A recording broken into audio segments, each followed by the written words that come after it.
342. 342, a Dios sea la gloria, al mundo Él dio, al Hijo bendito que por nos murió, expió los pecados de quien en Él cree, abrió las sendas hacia Dios por la fe. Esta primera estrofa del 342. A Dios sea la gloria, al mundo Él dio, al Hijo bendito que por nos murió, expió los pecados de quien en Él cree, abriónos la senda hacia Dios por la fe. Gloria a Dios, que de tal modo amó al que lejos de Él en pecado se halló. Venid por el Hijo al gran Dios Salvador y dadle la gloria por tan grande amor. Vamos a leer en Hechos de los Apóstoles capítulo 2, versículo 1. Hechos de los Apóstoles capítulo 2, versículo 1.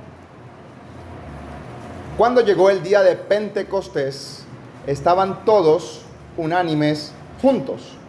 Y de repente vino del cielo un estruendo como de un viento recio que soplaba, el cual llenó toda la casa donde estaban sentados. Y se les aparecieron lenguas repartidas como de fuego, asentándose sobre cada uno de ellos, y fueron todos llenos del Espíritu Santo, y comenzaron a hablar en otras lenguas, según el Espíritu les daba que hablasen. Moraban entonces en Jerusalén judíos, varones piadosos de todas las naciones bajo el cielo. Y hecho este estruendo, se juntó la multitud y estaban confusos, porque cada uno les oía hablar en su propia lengua. Y estaban atónitos y maravillados, diciendo: mirad, ¿no son galileos todos estos que hablan? ¿Cómo pues les oímos nosotros hablar cada uno en nuestra lengua en la que hemos nacido? Partos, medos, elamitas y los que habitamos en Mesopotamia, en Judea, en Capadocia, en el Ponto y en Asia, en Frigia y en Panfilia, en Egipto y en las regiones de África más allá de Cirene, romanos aquí residentes, tanto judíos como prosélitos, cretenses y árabes, les oímos hablar en nuestras lenguas las maravillas de Dios. Y estaban todos atónitos y perplejos, diciendo unos a otros: ¿qué quiere decir esto? Mas unos, más otros, burlándose, decían: están llenos de mosto. Vamos a un versículo más adelante, versículo 36, en el discurso de Pedro: sepa pues ciertísimamente toda la casa de Israel que a este Jesús, a quien vosotros crucificasteis, Dios le ha hecho Señor y Cristo. Hasta allí la lectura de la palabra de Dios. Y quisiera hablar de algo nuevo o varias cosas nuevas que encontramos a partir de este evento del día de Pentecostés. Pentecostés es una fiesta dentro de las fiestas que Dios le dio a la nación de Israel. Por orden cronológico, ellos empezaban su año con la Pascua, la fiesta en donde recordaban la independencia y la salida de Egipto. Dios los sacó con mano poderosa y los trajo a la tierra de Canaán. Junto con la Pascua luego estaba la fiesta de los panes sin levadura. Recordaban que la levadura, que es un símbolo de inmundicia, de cosas negativas, quedaba atrás, quedaba afuera, y ellos estaban limpios, consagrados delante de Dios. Venía luego la fiesta de las primicias, lo que ellos habían cosechado, el primer fruto, lo traían delante de Dios como agradecimiento, como gratitud, porque Dios había sido fiel al principio de la cosecha, iba a ser fiel también al final de la cosecha. Ese final de la cosecha es Pentecostés, esta fiesta que tenemos acá. Ellos celebraban que Dios había sido bueno y que les había guardado. Más adelante en el calendario vienen otras fiestas, un poco más movido en cuanto a unos meses. La fiesta de trompetas, se tocaba un anuncio público dando a entender que Dios estaba llamando a su pueblo a escucharle a Él. Venía el día de la expiación, posiblemente el día más importante para la nación de Israel, en donde se afligían en el corazón, y había un hombre que entraba al lugar santísimo del templo de Dios para ofrecer sangre ajena por los pecados del pueblo. Era el representante del pueblo para Dios y era el representante de Dios para con el pueblo. Terminaba el año con la fiesta de los tabernáculos, recordando, así como Israel vagó por el desierto unos años, así ellos tenían que recordar en los tabernáculos que Dios los había guardado en medio del desierto. Pero entonces estamos acá en Pentecostés y acá vamos a ver no solamente una cosecha física, vamos a ver una cosecha espiritual. Más adelante en el capítulo dice que se añadieron como 3,000 personas. En un día, un sermón, 3,000 personas creen. Hoy me parece que es lo contrario. 3,000 veces escucha a la persona el evangelio para que uno solo pueda creer. Bueno, ojalá esta sea una vez más de esas 3,000 para que usted pueda entender el evangelio y llegar al conocimiento de la verdad. Quiero ver, como dije, 3 cosas nuevas. Empezando con un nuevo templo.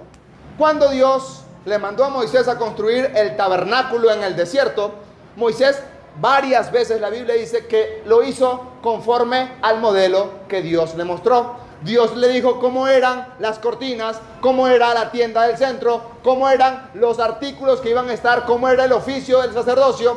Todo Moisés lo hizo como Dios lo mandó. Y cuando Moisés termina todo el tabernáculo, la gloria de Dios llena ese lugar. De modo que el mismo Moisés no podía entrar porque la gloria de Dios estaba en ese lugar. En el tabernáculo había de día una columna de nube y de noche había una columna de fuego.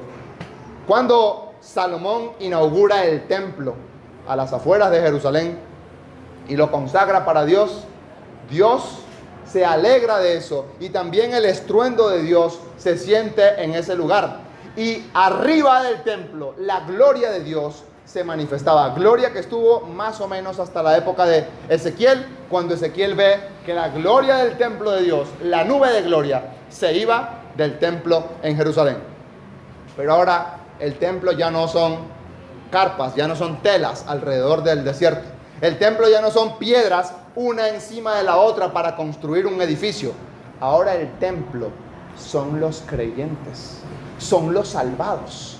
Pedro dice que nosotros somos piedras vivas. Pablo dice que la iglesia es un edificio que va bien coordinado, poco a poco, colocando lo que el Señor quiere para sí. De modo que ahora tenemos un nuevo templo. No hay que ir a una catedral, no hay que ir a un lugar físico, religioso para sentir la presencia de Dios. No, hay un nuevo templo que Dios ha creado y ese templo son los creyentes. ¿Qué significa eso que hemos leído? Que se le repartieron lenguas como de fuego sobre la cabeza. Bueno, así como en el tabernáculo de reunión había fuego encima de ese lugar, así como la nube de gloria estaba encima del templo. Bueno, ahora Dios no tiene un lugar físico donde ir. Ya no hay que ir a Jerusalén a peregrinar 3 veces al año. Ya no hay que ir como hacen los musulmanes una vez en la vida a la Meca. No, tenemos a Dios en nuestras vidas, en nuestros corazones, y nosotros somos el templo de Dios. Qué privilegio y qué maravilla que un hombre pecador que hace tanto mal como yo pueda ser el templo de Dios. Y eso es lo que Dios está ofreciendo a todo aquel que en Él cree. Toda persona que se arrepiente de sus pecados llega a ser salva por la fe en Cristo Jesús y se convierte en el templo de Dios, en la morada del Espíritu Santo. El mismo Señor dijo: yo estoy con vosotros todos los días hasta el fin del mundo. Amén. Y quiero preguntarle, ¿quién es el Dios en el templo de su vida? En el templo de mi vida, el Dios es Jesús.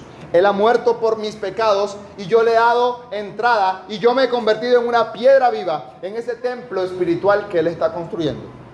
Pero mire, si usted no tiene a Dios en su vida, me pregunto con qué está llenando ese espacio. Hay personas que quieren llenar ese espacio con idolatría. Se han inventado de su propio corazón un camino que no les conduce a Dios, pero que de alguna manera les calma la conciencia. Hay personas que quieren llenar ese vacío en la vida con muchas acciones y muchas responsabilidades y tienen la agenda llena de prioridades, pero en ninguna de ellas se encuentra Dios. ¿Con qué está llenando usted su corazón? Déjeme decirle que la única manera que el hombre tiene para ser feliz y para tener vida eterna es llenando su corazón de Cristo, llenando su corazón de Dios. Usted puede ser parte de ese nuevo templo que Dios todavía está construyendo hasta el día de hoy y que empezó a construir en Pentecostés. No solamente un nuevo templo, también hay un nuevo trato para con la humanidad. En la antigüedad había una ceremonia, había un culto, había una liturgia muy ordenada y ahora Dios está mandando a todo el mundo que se arrepienta para ser salvo por la fe en Cristo Jesús. En el nuevo trato para con la humanidad, Dios le regala a los seres humanos algo llamado dones. Y esos dones es un regalo que cada quien recibe en particular. El regalo mío no es igual que el regalo de los creyentes, hablo, que el regalo suyo. Si usted no tiene ningún regalo, usted lo puede recibir por la fe en Cristo Jesús. Recibe el regalo de la salvación y aparte recibe dones espirituales. Y estos dones espirituales que vemos acá en versículo 6, que cada uno le oía hablar en su propia lengua, ese era el don de lenguas. Un don que Dios utilizó sobrenaturalmente en el siglo I para que el evangelio llegara a todo rincón. Y el don de lengua es la habilidad dada por Dios de aprender y de hablar un idioma conocido sin haberlo estudiado. ¿Cuánto quisiera yo el don de lenguas hoy en día para no tener que estudiar inglés o cualquier otro idioma? Me encantaría, pero no está vigente. Si yo quiero estudiar inglés, tengo que practicar una y otra vez hasta que pueda aprenderlo. Eso que usted escucha por allá afuera, qué pena lo que voy a decir. Rambo saca la bazuca, hurra calabacita, usa la manga larga. Eso no tiene asidero en la palabra de Dios. Esos son inventos de la gente que no está respaldado por la evidencia bíblica. Es más, la evidencia bíblica dice que en una reunión de iglesia, si había uno que tenía don de lenguas, tenía que otro interpretarla. Por ejemplo, se paraba alguien en la reunión y el Espíritu Santo sabía que había un árabe en la reunión. Un creyente con el don de lenguas se paraba a predicar en árabe. Y como solamente había entendido aquella persona que habla en árabe, se paraba otro hermano con el don de interpretación de lenguas a decir: este hermano acaba de decir en árabe esto y esto y esto y esto. Porque la profecía no es de interpretación privada. Era público el conocimiento que se tenía de la palabra de Dios. Y el don de lenguas es un don que Pablo utiliza, que es parte del cimiento, la doctrina de los apóstoles. Pregunto, acá está el maestro, ¿cuántas veces se pone el cimiento en un edificio? Una sola vez. No se pone más veces. Por lo tanto, el don de lenguas ya no se usa en la actualidad porque no necesitamos esas herramientas. Tenemos la palabra de Dios en nuestro idioma. Y no solamente Reina Valera, tenemos más de 10 versiones en español para que usted entienda lo que Dios dice en su palabra. Y no es necesario el don de lengua el día de hoy. ¿Qué quiero decir con esto? Ya no estamos poniendo el cimiento del edificio. Ya no estamos colocando las paredes del edificio. Ya no estamos colocando los interiores del edificio. Es más, me atrevo a decir que tampoco estamos colocando el manto impermeabilizante arriba del edificio. Estamos terminando las últimas tejas, los últimos bloques. Si usted quiere ser salvo, sea salvo hoy y aproveche la oportunidad de salvación, porque mire, este edificio está que se termina. Y cuando el edificio se termine, Cristo viene por su iglesia y se lleva a su iglesia a la presencia del Señor. Ese nuevo templo está relacionado con ese nuevo trato que tiene con Dios. Anteriormente, Israel tenía que ser un ejemplo para el mundo entero de conducta y de fe, y eso iba a ser atractivo para las demás personas. La reina de Sabá vino del sur, atraída por la sabiduría de Salomón, y el Señor Jesucristo da fe de que esa mujer fue salva y está en la presencia del Señor. Y este era el propósito de la evangelización en el Antiguo Testamento. Era implosiva. Del mundo entero tenían que ir a Jerusalén para conocer a Dios. Hoy en día no es así. Es al revés. De Jerusalén se esparce el evangelio a todo el mundo. Y todo el mundo tiene la oportunidad de escuchar en su pueblo, en su ciudad, en su barrio, el mensaje del evangelio de la gloria de Cristo. No solamente a nivel geográfico se ha expandido el evangelio se ha expandido de las capas más bajas hasta las más altas. De Pedro se dice hombre sin letras, y del vulgo, estrato 1. Pablo dice en Filipenses capítulo 4 que el evangelio llegó hasta la casa de César, estrato 6. Todos están cubiertos con la gloriosa bendita palabra del Evangelio de Dios. Hay un nuevo trato en donde Dios quiere que todos los hombres sean salvos y vengan al conocimiento de la verdad. Pero ahora hay un nuevo testimonio. Ya no es el sumo sacerdote. Abrogada la ley, cumplida en la persona de Cristo. Ya no es un rey físico con un trono en Jerusalén. El trono de David ha quedado a un lado porque el Rey de Reyes y Señor de Señores lo clavaron en la cruz como el Rey de los judíos. Él es el legítimo Rey de Israel. Él es el legítimo descendiente de David y Él es el que se va a sentar en el trono de David en el futuro porque ha resucitado de entre los muertos. Y hoy en día, ¿qué tenemos? Tenemos un nuevo testimonio. Y ahora no hace falta un sumo sacerdote, no hace falta un profeta, un vidente, un rey para poder conocer la voluntad de Dios. Porque tenemos la voluntad de Dios escrita en su palabra. Porque tenemos la oportunidad de conocer a Dios personalmente. Porque en la antigüedad, decíamos en la mañana, la Biblia estaba escrita en tablas de piedra, en rollos, en pergaminos, en este formato de libro llamado el Códice. Fue diseñado por la misma iglesia para poder ordenar todos los libros que tenían en la palabra de Dios. Y este invento del siglo I todavía sigue hasta nuestros tiempos. No sé hasta cuándo con la innovación digital, pero hasta nuestros tiempos todavía existe el libro en físico. Pero entonces, ¿cuál es el testimonio de Dios? El testimonio que da su palabra y el testimonio que da su iglesia. Usted tiene la oportunidad de conocer de Cristo, porque Cristo se ha revelado por medio de su palabra a todo aquel que en Él cree. Y qué privilegio tan grande nacer en un lugar como este, como Colombia, con plena libertad para escuchar del mensaje del Evangelio del Señor Jesucristo. Revisaba estadísticas y uno pensaría, ¿cuál es el siglo donde más persecución hubo a los cristianos? El siglo I, los mataban, los perseguían, los judíos por un lado, los romanos por el otro, eran masacrados. ¿Cualquiera diría eso? No. El siglo con más muertes de cristianos es el siglo XXI. África y Asia son continentes que están llenos de la sangre de los mártires creyentes actuales que están entregando su vida en reconocimiento a la autoridad del Señor Jesucristo. Pensaría que eso no pasa en Colombia, hasta que leí hace unos meses atrás la noticia en El Guaviare. 3 horas de acá pasa exactamente lo mismo. Aún así, bienaventurados sois cuando por mi causa os vituperen y os persigan y digan toda clase de mal contra vosotros mintiendo por mi causa. Gozaos y alegraos, porque vuestro galardón es grande en los cielos, porque así persiguieron a los profetas que fueron antes de vosotros, dijo el Señor Jesucristo. Pero este nuevo testimonio está disponible para que usted crea en el Evangelio de Cristo. Cristo murió en la cruz, derramó su sangre y Él abolió todo lo que nosotros no podíamos cumplir. Y teniendo ahora la libertad para entrar a su presencia, usted puede llegar al trono de Dios a pedirle perdón por sus pecados y pedirle que acepte a Cristo como Salvador. Ese nuevo testimonio que Dios da la oportunidad a toda persona a acercarse a su presencia. Rey Usías, muy buen rey en Israel, osó entrar al lugar santo del templo y murió. Usa estaba intentando ayudar para que el arca de Dios trajera, tocó el arca y se murió. Hay un hombre, que no recuerdo su nombre, pero la Biblia había dicho, era prohibido reconstruir Jericó.